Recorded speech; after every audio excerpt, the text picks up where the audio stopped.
My name is Nick Vorse. I work for Evergy, and I lead the team that supports our customers who are looking to electrify their transportation in terms of products and services. So think of time of use rates, think of rebates for charging both residential and commercial.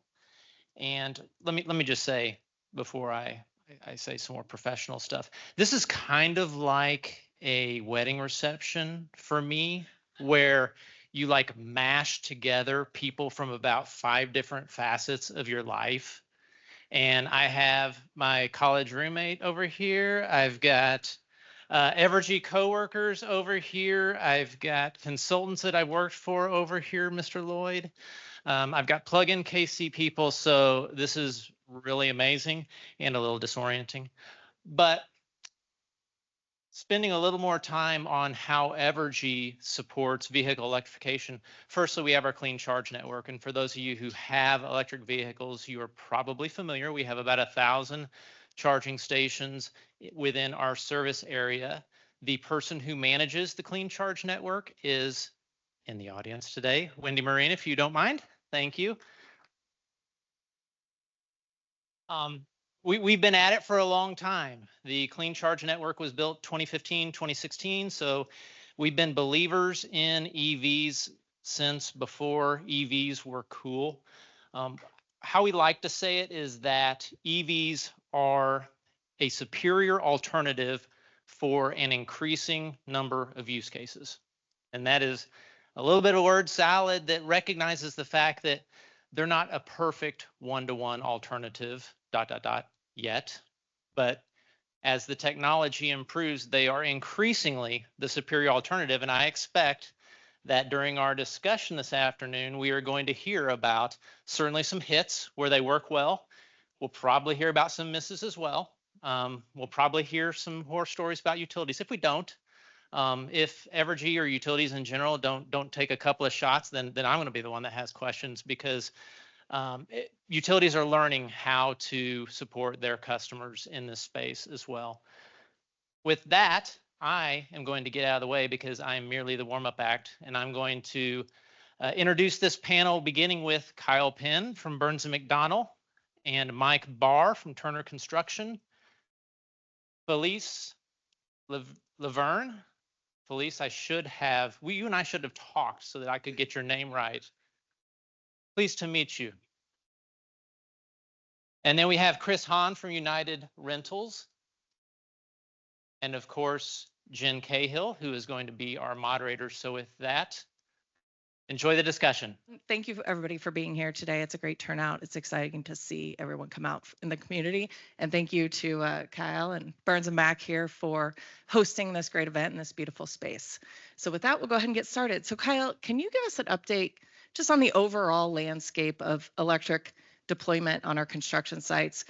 What's going well? What are the challenges that we're facing? And how do you see it today? That question. Turns out I have slides, though, actually, to answer that question.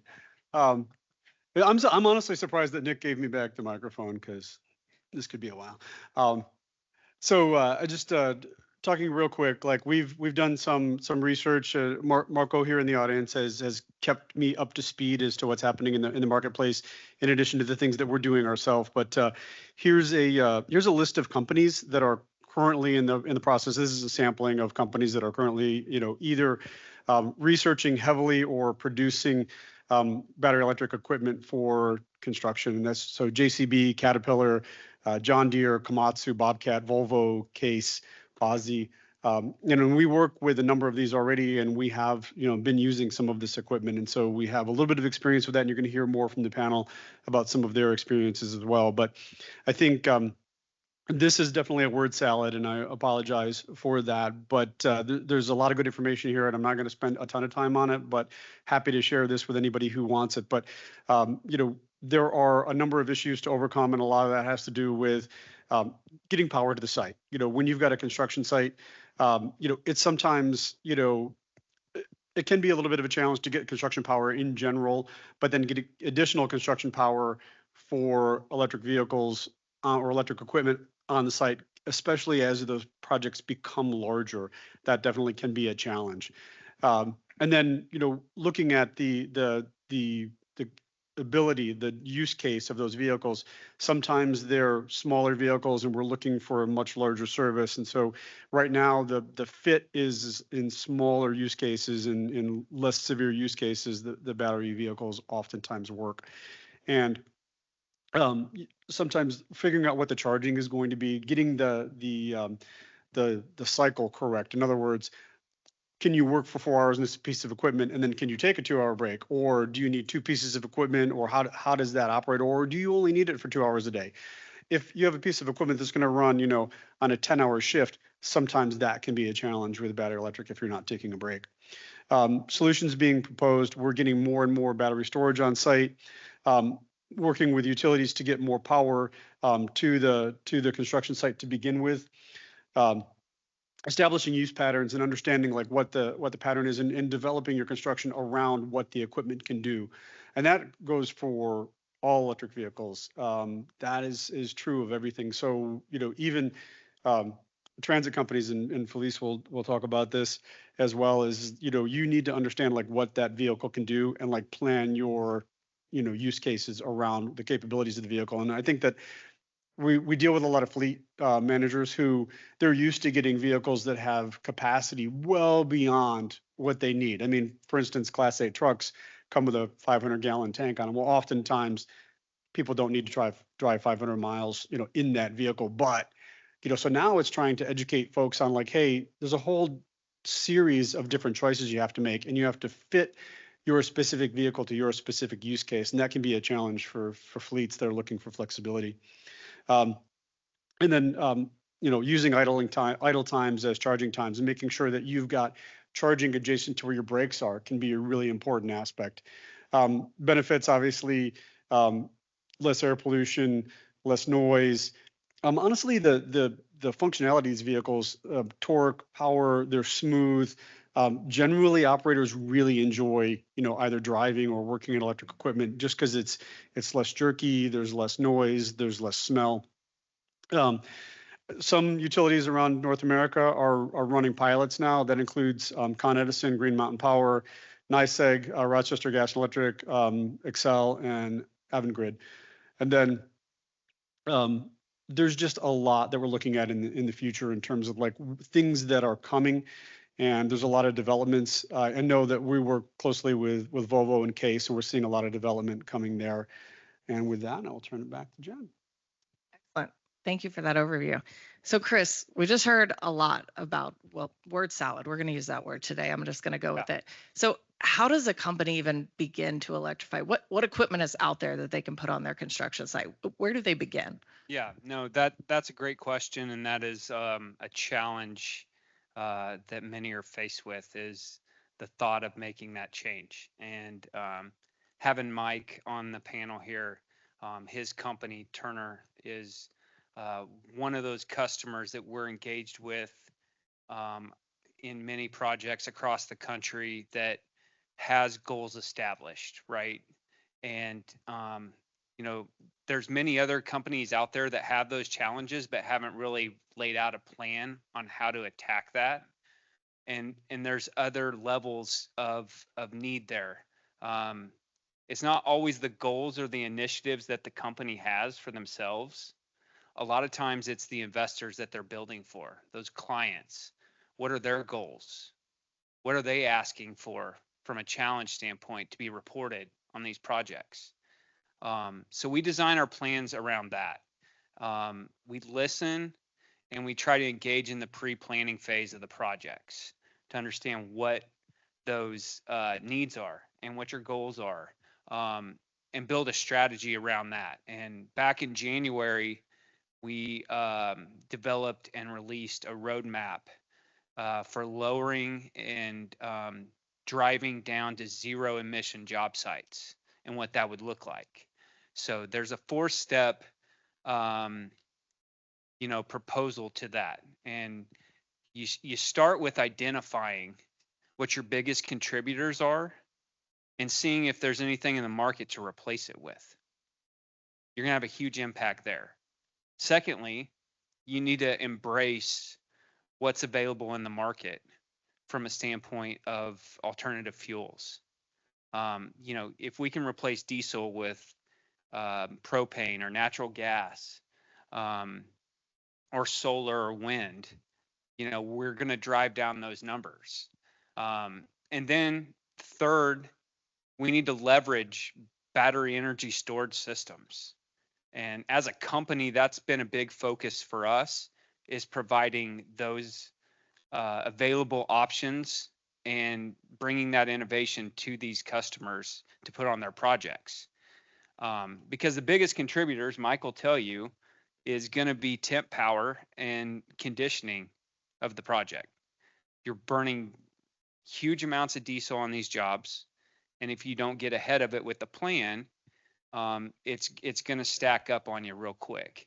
And then, lastly in this 4-step process is you need to incorporate electric and hybrid fleet. And there's a lot of fleet that can be replaced from a rental standpoint that can change that footprint. And driving down that carbon footprint is what we commit to as a partner. And with Turner, they've been instrumental with us in developing and beta testing our current digital tools and our technologies that we help manage their fleet. So in a project, we can now tell you what your estimated emissions are live. So now we can baseline it from the beginning and try to drive that number down as the project progresses, if that makes sense. Yeah, it does. Thanks, Chris. So Mike, I know you and Chris have worked together quite a bit. So how do you take the planning, the 4 steps that Chris just mentioned, and then incorporate the EVs into your existing workflows and your existing equipment on your job site? Unlike Chris, I have no roadmap for that. There's so many parts and pieces that go into that. And the roadmap is great for laying out the broad steps. But of course, every project is different. Every client's unique. There are certain assets that work for certain types of build and not as well for other types. So, the way I look at it is really understanding all the players of the project and figuring out what they need that piece of equipment to do. Right? If we have a crane on site, well, the operator needs it to do something. The project manager has a job for it, right? They want it to be cost effective. They want it to keep running. The superintendent needs it to stay running and maintain the schedule. The client wants their building built, and the architect and the engineer want it built, safely and how they drew it up. So everybody, whether or not they actually think about it, has a job that they want that piece of equipment to do. And so the mechanics of actually rolling out these new technologies and these EVs really comes down to, in my experience, understanding the jobs that people need from each piece of equipment and understanding if the alternates can meet that job and deliver the product they're looking for. Beyond that, we're also kind of seeing technology come in like 3 big waves. I kind of feel like the first one is come and gone. These are like small hand tools, things like that, right? Nobody thinks about a battery powered hand drill anymore. That's mass market ready. That just shows up on my job site without a carbon counting person like me asking for it. The second wave is a lot of the stuff that you're seeing in the parking lot today, right? Batteries, pickup trucks, forklifts, telehandlers, things that have been tested and have gone through their paces, but you have to ask somebody like a United or somebody like that for it to show up on our job site. So there's some effort there. And then the third wave is, all the fun, really cool stuff that's going to come down in the next couple of years, like bulldozers and excavators. And the way that shows up on a job site is really through partnerships today. And those partnerships can be, this is exciting. Who is the contractor? I'm just kidding. But those partnerships are what, maybe we should talk about that. The partnerships are so important to get this unique new stuff, right? Nobody's going to deploy a new asset mass market until it's gone and been tested and gone through the paces and is safe and does the job it needs to do. And so we have clients who want to be partners with us. And many of the OEMs you showed earlier, we have continued conversations with, and they'll call me up and say, hey, we've got this prototype mini excavator or bulldozer. Do you guys have a spot? We could bring it to site and test it out.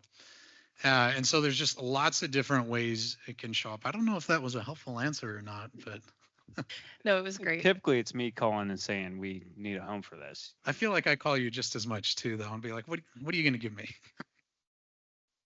The moral of that story is collaboration. Work with your partners.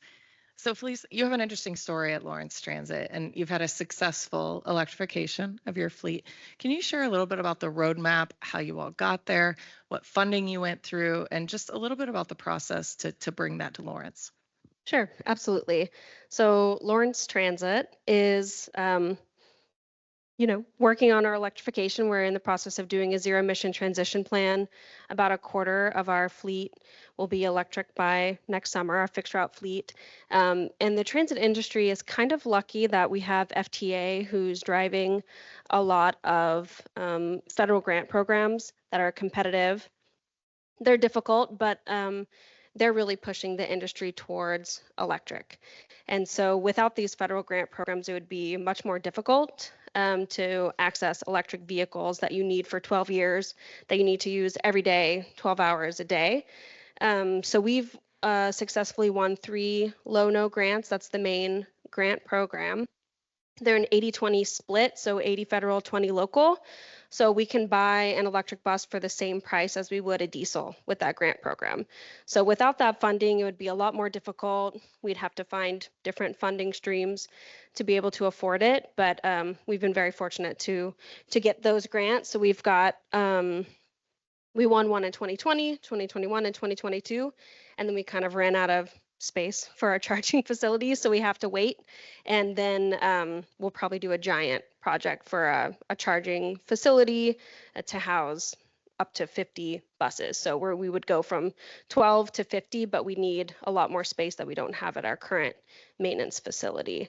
So we've got 5 40-foot buses in the first grant from Gillig, 2 more 40-foot Gilligs in the next grant. And this third one, we're still waiting on buses. We got 2 low floor cutaways from Optimal. And then we also got 2 40-foot Proterras or Phoenix now. So we're waiting on those. So those will be our full 11 buses. I've got a lot of stats for you here, so we're going to check in. But yeah, so we'll have 11 buses, a quarter of our fixed route fleet. Each bus takes about 2 years from winning the grant to seeing them. So it's a long planning timeline. You have to, you have to have spare ratios and all these kinds of things with FTA that can make it difficult to do a transition. And you don't want to run out of buses. They make you get rid of buses when you pull in your new electric. So it's kind of a delicate balance. But we've had electrics on the street since 2022, and we've done over 300,000 electric miles so far, and we're running these every day. We didn't bring one today because they're running in service right now. So we've saved almost 60,000 diesel gallons, which is... You didn't ask. You did ask. It was too far. We need those buses running, and they're very cute. I wish you could see them. I should have brought a picture, but you'll have to come to Lawrence. Yeah, so saved over 60,000 diesel gallons, which is like reducing 1 million miles of passenger car travel, which is impressive. And in a small town like Lawrence, that makes a big difference to the air quality, to the sound. Like we mentioned before, it's quiet. The drivers love driving them up the hills. Conditions, the second gen Gilligs easily run all day, 12-hour shift. And then the first gen Gilligs do not make it all day, but we have peak and off peak frequency, so we're able to get almost their full usage. We charge them overnight. We have an Evergy transit, special transit charging rate, which is 7 times cheaper. So charging overnight works well for our transit operations. So that's been huge for us. Shout out. Let's see. We also like to run our buses in transportation disadvantaged areas. So we have a lot of data. And because we want to run a high amount of transit service to serve our most disadvantaged populations, we also want to offset the amount of diesel fumes that would be in those areas. So it's always kind of a conflict with transit. You want to provide really high quality, frequent service, but then what does that do to the air quality? So we make sure to run our electric buses there on purpose, and we're able to do route planning and things like that. And because Lawrence is a smaller area, we're able to really effectively run electric buses. A little more details, because we're Lawrence and we're uniquely Lawrence, as some of you probably know.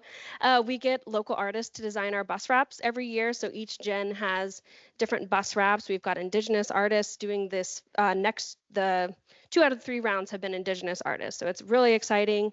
We get to reflect Lawrence back to itself. We've got local landmarks on the buses. It's really exciting, and it's a fun way to highlight electrification, and we've got 100% electric on the top. So they're just really, really amazing looking. We've got phone chargers, they're like very fancy buses. So everyone loves them. Of course, they love to see them showing up on their routes. So it's been a great success so far. And I know maybe Lawrence is, the size has a lot to do with, how many miles we can get out of it. We do 140 miles on average a day. And so that works pretty well. And we're looking forward to electrifying the full fleet. We're working towards that. So That's a great story. Thank you for sharing. So now I'm going to go back to charging, because Kyle mentioned it earlier. Can you work for 2 hours and then take a 2-hour break, which doesn't sound all that bad, but probably not productive. So Chris, how do you deal with charging requirements? What kind of life or duration, and how often do you have to recharge some of this equipment, and how do you see that handled on job sites? Yeah, sure. That's obviously a huge concern. You're going to have very little acceptance for change if you're going to cut into the productive day that the typical worker is expecting. So, we look at it as replacing fleet with options that make sense. And a lot of times in these projects, we're going to areas of the country that are very remote. There's no power. And I know Nick can probably relate to this. Bringing power to a site is not always easy, and it's not always fast.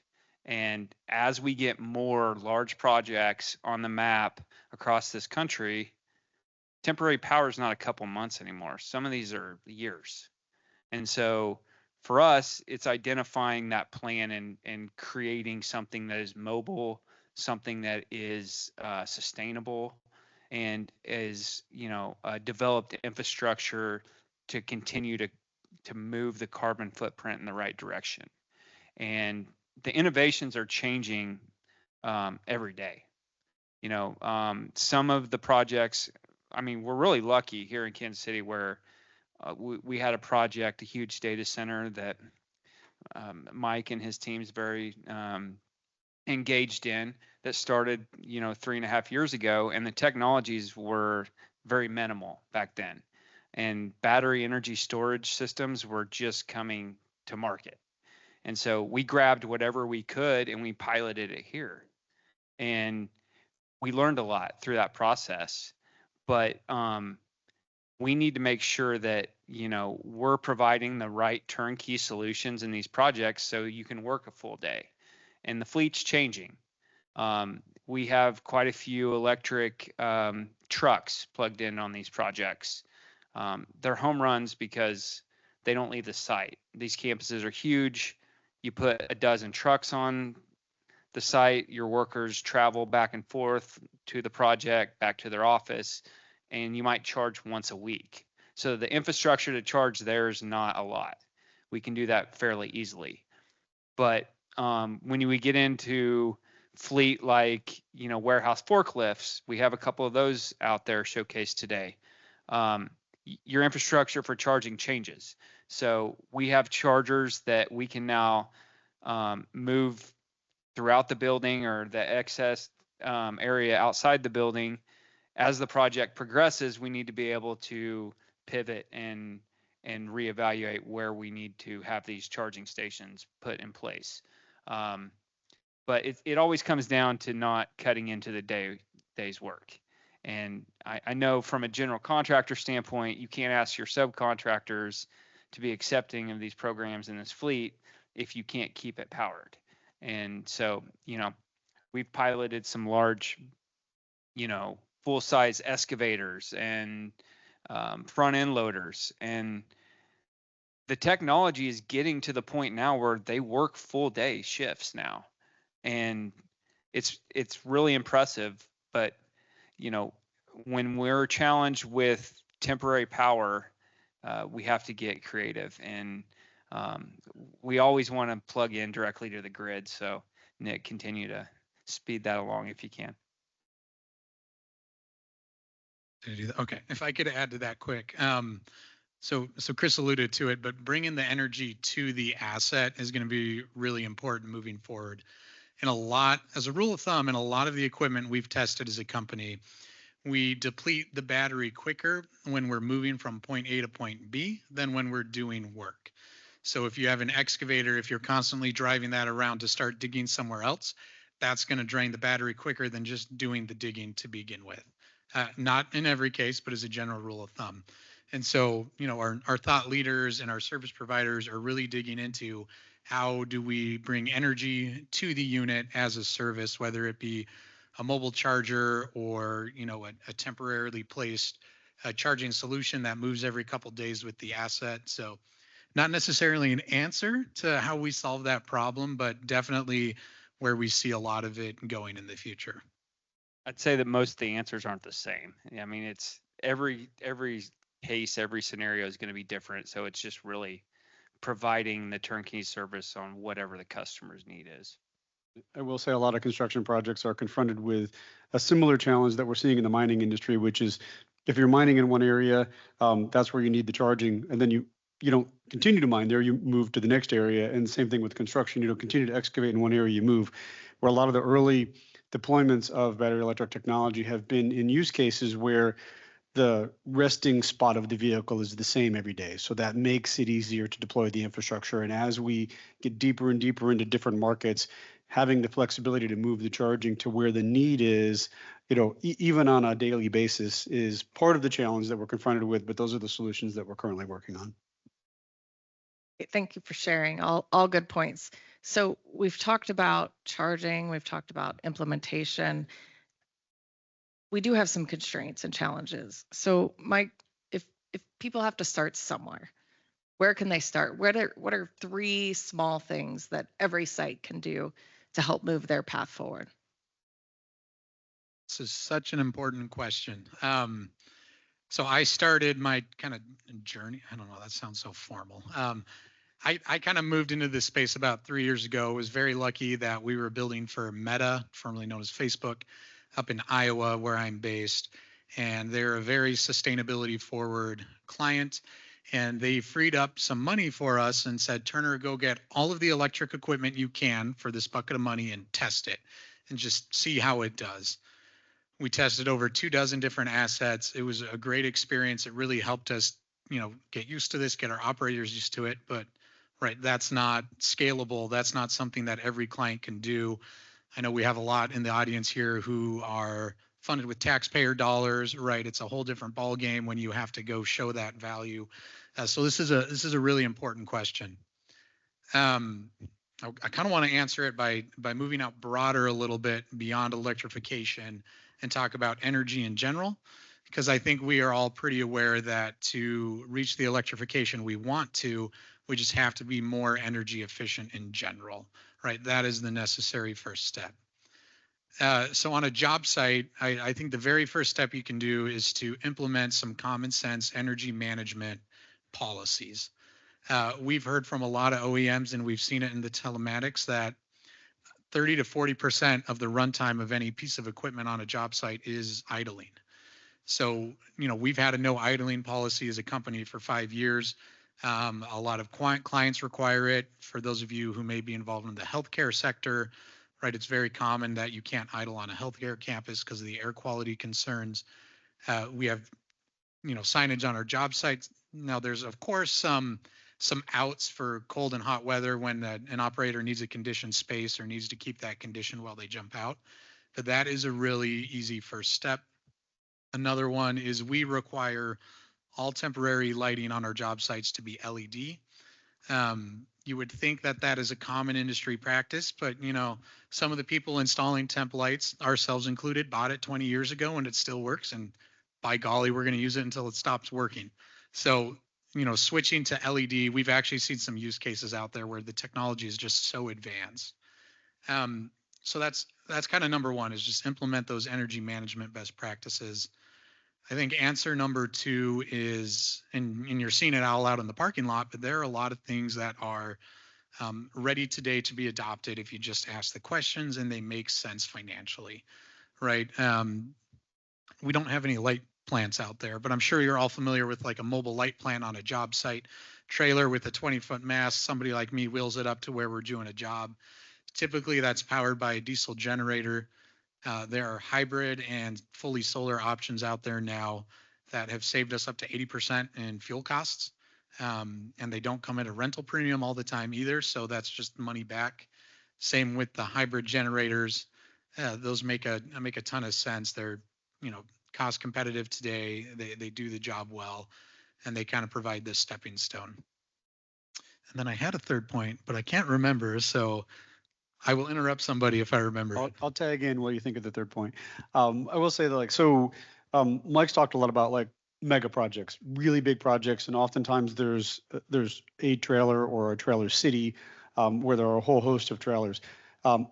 My team is deploying infrastructure for battery electric vehicles, and so those tend to be a little bit smaller projects right now.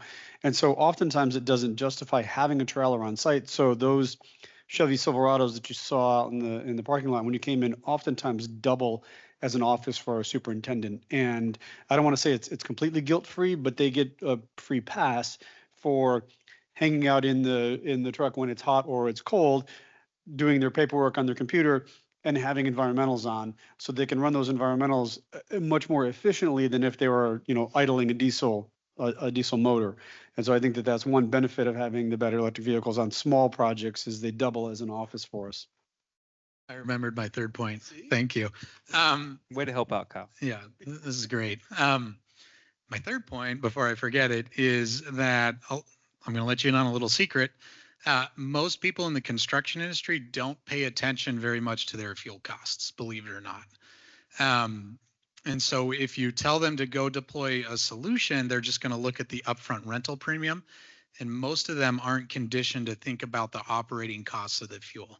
So if you can help them think about that, it changes the formula, because we have seen a lot of instances where there is a high, just like a bus, right? There's a much higher purchase or rental price usually, but you make that money back very quickly in the operations. And so by helping your contractors recognize that and think about that, you can change the formula and get some wins that maybe weren't apparent.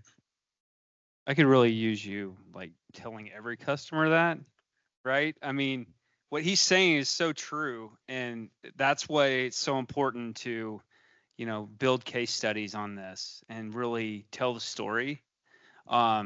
We have an opportunity. Kyle's talking about smaller projects. When you get to the larger scale, that's where you really have opportunity to save on your carbon. And talking about temporary power, these office complexes on some of these projects are massive, and you're talking huge peak volume of power needs. And as the innovations change, our capabilities change with that.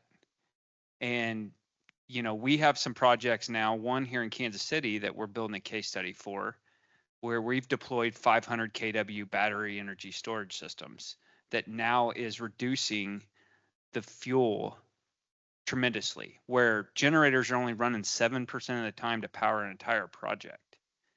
And when you add up the diesel savings and the carbon savings in that math, it's a no-brainer. You're saving so much money, plus you're saving the environment. So when you present it that way and you don't just look at the price tag, it changes the whole conversation. It's a good point. Yeah, that's a great point. So Felice, talking about operations and maintenance costs, we've heard these guys tell us how they can save. You got to look at the total costs. That just makes sense. What have you seen in Lawrence? Absolutely. So as we mentioned before, it's an 80-20 federal local split for the grant to purchase the bus. So that really helps with our use case. But we have a combined fleet of gas, electrics, and diesels right now, and it'll be that way for a little while as we move towards electrification. Not all of the technology has caught up to some of our longer vehicle blocks just yet, but the electrics have the lowest fuel cost per mile, 2 times lower than gas and almost 3 times lower than diesel, and the highest fuel economy in our fleet. So compared to our gas and diesel vehicles, electric buses have more than 3 times the fuel economy. That's really great. So the real numbers on that, it takes $150 a day to run a diesel and $75 a day to run an electric. So that is really helpful. And we're really counting on that as gas and diesel prices fluctuate, our electric prices stay the same. Thank you. And the costs stay low because partly that overnight charging rate from Evergy, which is 7 times cheaper. Again, so that works really well for us. We have charge point chargers, they're brand agnostic, so that's going just fine.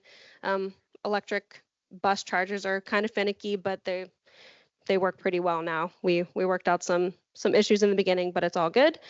So right now, each bus is plugged in after 6 p.m. and charges for 5 or 6 hours. Let's see. So if you're a data nerd, we've got publicly accessible data on our website, lawrencetransit.org. Under our electric bus project, you can see all of these stats that I just mentioned, and we keep that updated on probably a quarterly basis. And if anyone wants to know, we do have diesel heaters in the buses, but we have factored that into all these calculations. So even with all that, all this stuff is wheel to well kind of data and calculations, and it's still a much more cost-effective deal for us. We couldn't do it without the diesel heaters. Minnesota uses the diesel heaters. I think it's a pretty good standard that lets us operate these electrics all year round. Also get your warranties if you can. That's also part of our cost savings. Because we write it into the grants, we can afford full lifetime warranties, which is really important for us.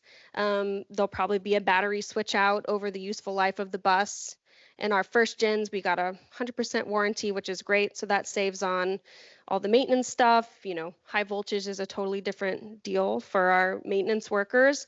So we're getting them training, but also it's under warranty. So recommend that where you can. The second buses will probably have to pay for the battery switch out, but that's still relatively affordable instead of buying a whole new bus.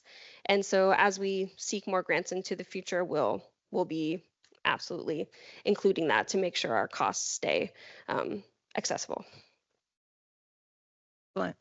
I'll tag on to that actually. So we've seen, so in California, a lot of transit agencies are much further along with their deployment of battery electric buses. And we've also seen a significant reduction in their overall maintenance costs. No oil changes, less wear on the brakes, because if they're using the regenerative braking, they're not getting as much wear on the brake pads. There have been initial costs to upgrade their maintenance bays to make them electric ready, but once they do that, they're seeing a significant reduction in the overall cost. There is initially there was a lot of angst in the training associated to get the mechanics up to speed so that they felt comfortable working with battery electric buses. But I think that, in California, we're overcoming that, and we've seen that on the coasts. And I really applaud Lawrence for taking that step, and because we're not seeing it as prolific in the Midwest, but it's coming in pockets like Lawrence. Great. That is an excellent story. Thank you for sharing. So we've only got one more question left. So if anybody has questions, if you want to just raise your hand, and Jamie will come around and pick those up and bring them up to front. And then we'll close this section out, and then we'll start with audience questions. So Kyle, you've opened, you've heard all these great discussions. You outlined a lot of things in the beginning. What do you think we missed, or what do you want to hit, or what do you really want to drive home with decarbonization and electrification of these job sites? I think the most important thing is and actually I'm going to steal this from Nick, because I'm really good at stealing things. Is he said something to the effect of, like, don't let good be the enemy of great in these things. Get started, do something, take a step. don't wait for the equipment to be exactly what you need it to be. We're deploying, we're helping PepsiCo electrify their last mile fleet, and the very early vehicles that they deployed look kind of sad compared to what's available on the market today. But there was just a realization of like every year the technology is going to get better, but we can't wait for it to get perfect. So take a step, take a small step, do something. It doesn't have to be perfect. Just, get started. Excellent. All right. So first question, I'm just going to toss this out to the group. So whoever buzzes in first gets it. All right.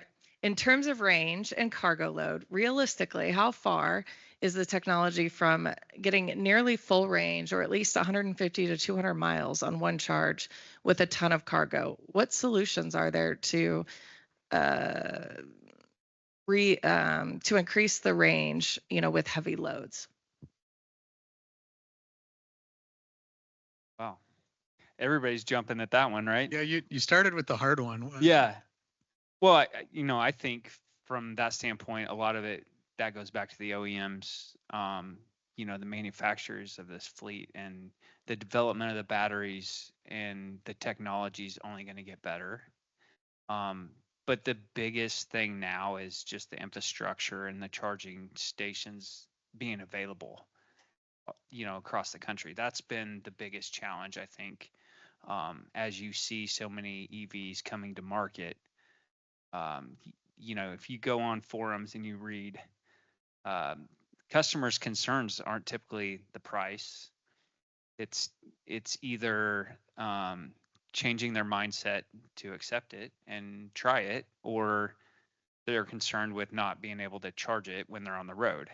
But it's hard to gauge exactly how much range you're going to get because there's so many variables at stake. The temperature, the load that you're pulling, all of that plays into a battery charge in this fleet.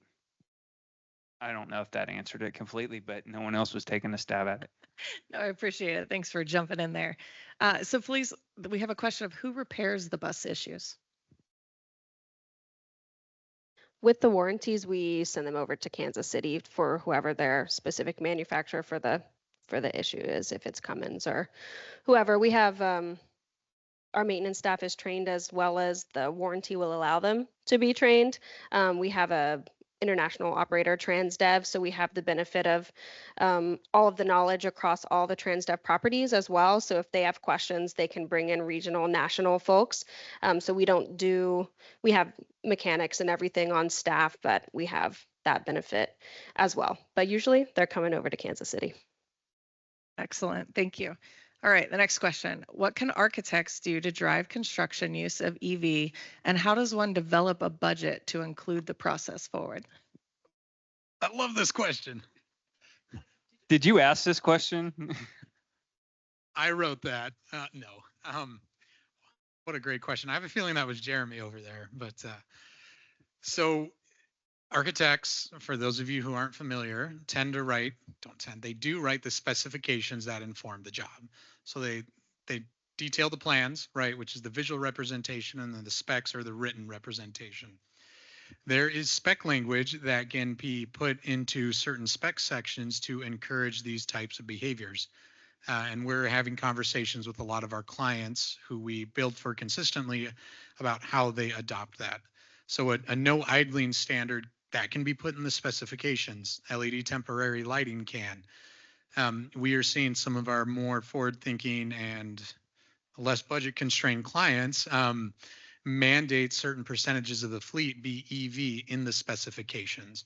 So that is a contract document that any general contractor better abide by unless they qualify it. Otherwise, they're setting themselves up for trouble. So that is a great place to get some language in there. And then as far as developing the budget, unfortunately, there is no off-the-shelf product today.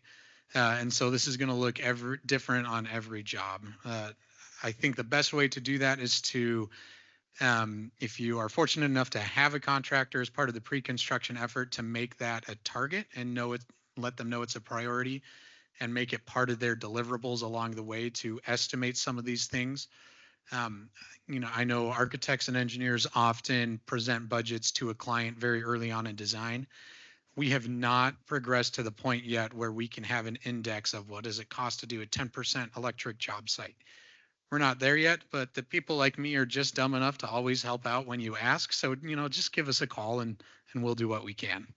And we actually talked when we were out around the vehicles outside in terms of like cost versus what people want. And I would say, if you even think about like what you do around your house, you might decide like, hey, I'm perfectly capable of painting my own house, but I'm going to hire a contractor because they have all of the equipment to do it, and I don't want to go buy that equipment or rent that equipment just for this one job. And that's the the issue that the entire construction industry is confronted with now is we have all of these tools that we bought in the last 2 decades that are still perfectly usable, and now we're being asked to replace those with battery electric, and it's that initial cost. And that's why I love the story about the data center in Iowa. It was like a bucket of fun money. Let's go try this. It's starting that transition, because once you have that, that pool of electric equipment, that changes the cost paradigm for how you look at these projects.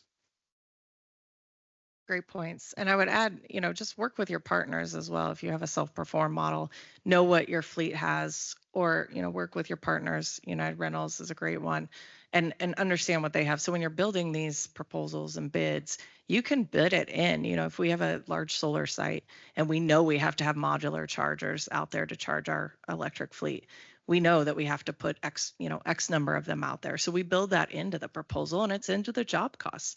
And it's just a cost of doing business. And looking at your total operational cost that for that duration is going to be critical in weighing that cost analysis as well. So, all right, this was a two-parter. Are additional measures or have additional measures have been put in place in the operation of electric trucks to ensure safety? Statistics have shown that they can potentially be more dangerous in the event of an accident to the driver, any passengers, or other vehicle or people involved. I'll start. Yes, I mean, yeah, that's a concern. EVs generally are heavier than their counterparts, so they need more braking room. There's more damage on impact. I was down in Arizona a couple weeks ago with Caterpillar Equipment, who Kyle talked about, and this effort of electrification enables them to do geofencing and a lot of sensoring technology that was challenging to do on a diesel counterpart. That significantly assists in that safety effort. I actually watched them demo a fully unmanned or unwomaned, unoperated mining truck that was able to sense if there was a deer or a person in the way and would automatically stop. So as we're seeing the battery technology move along, we're also seeing a lot of the safety technology to sense that and prevent those issues move along as well. Yes, you're right. You're driving in a street, you're going 20 miles an hour. You may not see a kid. A piece of technology may not see that. So, that's why Chris is going to build us all the mass transit in the world, right? Yeah, exactly. I'd say on the other side of that, though, from a safety standpoint in the construction space, we find it to be a safer option in a lot of cases because we're replacing, utility vehicles. We're replacing, diesel and gas powered engine trucks on these projects. And what you're not thinking about is the safety, the better conditioning for your employees in these vehicles. And then on top of that, the maintenance cost savings that goes along with that. You're not driving a lot of miles on these projects. If they stay on site, you might never service that vehicle. And that's safety to a mechanic. That's safety to a lot of areas that you don't really consider when you're thinking about safety. Look at an F-150 pickup truck, internal combustion engine F-150, the amount of fuel in that is significant. I mean, we've had lots of, projects where like, well, you can't store these, propane tanks out here. And it's just like, do you realize that you just parked 4 F-150s right out here? That's a lot more dangerous. I intended to be into work at 8 o'clock this morning. I didn't get here until around 8:15 because I was stuck on 435 because there was a car fire. and it was burnt to a crisp. We see that every day. It just doesn't make the news. I will say I was with the Tesla team when, and I thought it was weird because the end result was a Tesla Model 3 that was burnt to the ground, but the Tesla engineers were very, very happy because what happened is there was an accident that happened in front of the Model 3. Something came up, penetrated the battery pack. And when you penetrate lithium ion battery pack, you can sometimes start an uncontrollable reaction, and that's what happened. But I think the reason why the Tesla engineers were so happy is because immediately the car said, you need to pull over to a safe spot and you need to get a safe distance away from the car. So the car was smart enough to know that there was something that was happening that could no longer be controlled and wanted to get the operator into a safe position. And so that person got many, many feet away before that reaction got to a point where it would have harmed the operator. And so I think that essentially I look at electric vehicles, oftentimes they're supercomputers on wheels. So there's a lot that we can do, to Chris's point, in terms of sensors, technology, advising the operators. And I do think, my personal belief is it's a safer overall operation. We're just not always publicizing all the things that are happening with internal combustion engines because we've normalized the risk. We know what the risk is, but we don't think about it anymore. That car that burned up on 435 doesn't make the 6 o'clock news. I can jump in from a transit perspective and kind of from a governmental perspective. Train your first responders, talk to your fire marshal. Every time we get an order of an electric buses, we bring first responder team out for training. FTA recommends we do that, but I think it's a good idea just in general, just to get people up to best practices, and everyone should know what to do and just have a plan. We park vehicles in certain places overnight, or we build it in. And I would agree, it's probably an over publicized risk. It's just very flashy when it happens. But we're not overly worried about it either, and our Lawrence first responders are ready for it. No, all great points. And, we don't think about we can have fewer fuel tanks on site. So there's less spills. You don't have to have double containment if you have fewer tanks. And then honestly, I think it's safer to drive because of the reaction time. I don't have to get my foot from the gas to the brake. And if I'm maybe not paying attention and it takes me an extra second, if I just let off, I stop much faster in EVs than I do in cars. So I think there's a lot of things that maybe are publicized, as they mentioned, that we don't really consider. So all great points. All right, I have one more. I'm just going to pick randomly because I know there were a few extras. So on the chargers, they're asking if the equipment manufacturers are providing standard chargers, or what does that look like? Do we have to have separate adapters? Are they standardizing? What is the outlook for there? Chris? Yeah, well, from our standpoint, every OEM is a little bit different. Unfortunately, they don't all get together and they don't design their chargers to be the same. So that can be a process, but the energy going into the chargers is always the same. So, it's a turnkey service. When you're partnered with us, we're going to make sure that your charging stations are providing the service that you need. Unfortunately, it's not a standardized design. We're seeing some consolidation of standards. My team, who's sitting here in the middle, was giving me a hard time last year because it was as the Elon made the initial deal with Ford, and then immediately GM followed, and then within the next 9 months, virtually every auto manufacturer agreed to the North American Charging Standard, or J3400, which would be essentially the Tesla plug.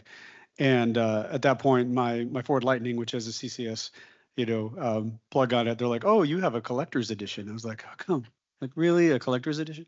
So, but we are working toward more standardized. But as new equipment gets deployed, a lot of OEMs, they're not going to wait for some standards body to tell them. They're going to go and develop their own proprietary charger to get it to the market. And so that's where I come back to the don't wait for perfection. There's going to be some inconveniences of having multiple charger types that you need initially. Eventually, we're going to find consolidation there, but it's going to take some time. Excellent. All right. Well, I think that we're at time today. I want to, as I mentioned earlier, reach out to your partners, use your resources in the community. A lot of us sit on the Plug-in KC board, so you can go to our website, you can reach out to us, ask questions. Climate Action KC is also a great resource in town to help, with guidance, funding, discussions, whatever you want. That's a great place to start to figure out who you can work with and what partners. So please feel free to reach out. And just want to thank everybody for coming today. It's been a great discussion. I hope you all enjoyed it. And I want everybody to have a good night. Thank you.